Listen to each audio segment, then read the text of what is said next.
The Pfaff Creative 3.0 sewing and embroidery machine are giving us tons of opportunities to check out designs, lettering, and next I want to show you some different hoop positions. Now, it might not sound exciting, but I will tell you why and where you want to use them. So we just finished embroidering this design, but we are still in the embroidery stitch out screen, and that's where you'll find this feature here.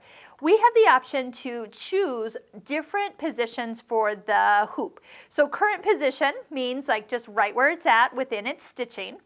Park position will actually move this embroidery arm all the way over to the furthest side here, and that will assist in getting it back in the box. It's also an option that if you wanted to sew with the embroidery module on, it's one place to have this all the way over to the side, and the park position would move you to that area. Now let me attach it back on.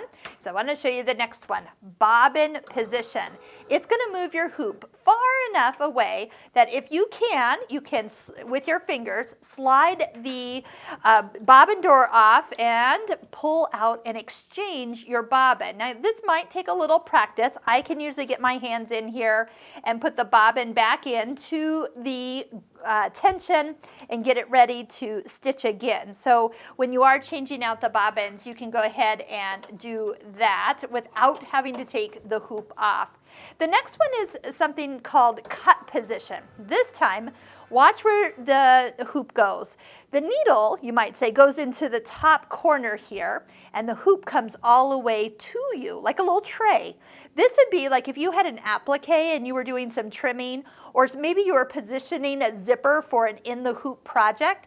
It's a lot easier to try to do it with it nice and in front of you, taping it in place or trimming as you go. And that's why they call it a cut position. So as soon as you push your start button to go, it will return back to your regular position.